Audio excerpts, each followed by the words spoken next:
ذاكرين نحن وصغار كانت امك تقلك مثلا ما تحطي ميك اب بكره وجهك بيتعود. اول مره بحياتي حطيت فيها كونسيلر، تاني نهار دغري اكتشفت انه انا عندي سواد تحت عيني، لان ببساطه ما كنت ملتفتة للموضوع، ما كنت منتبهه اصلا شو في تحت عيني.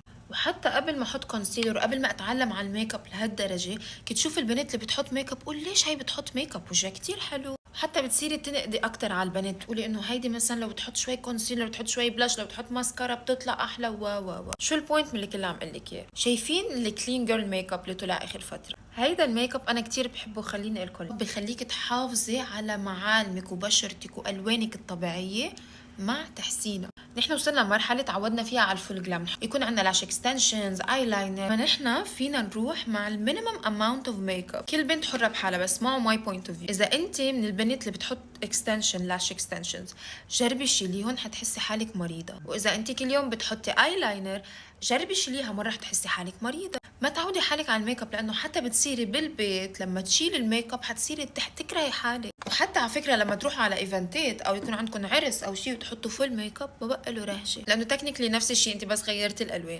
انا مش عم لكم ما تحطوا ميك اب، انا بس اللي عم لكم اياه ما تخلوها عاده، لانه هذا الموضوع بيلعب بنفسيتكم وبيلعب بعقلكم، وهذا الشيء بياثر على ثقتكم بحال. فيكي مثلا تعملي سكين كير، تعودي حالك تعملي سكين كير، هذا الشيء في استمراريه، يعني بشرتك بتتحسن، ات ويل جلو، بصير شكلها افضل. اما الميك اب ما له استمراريه. او اذا انت من البنات اللي بحبوا الميك اب، هيدي نصيحه مني الك، كل مره غيري بالميك اب تبعك. مره رموش بلا ايلاينر، مره ايلاينر بلا رموش ماسكارا، مره فونديشن، مره كونسيلر، كل مره غيري شيء عشان وجهك ما ياخد تعود على شيء معين.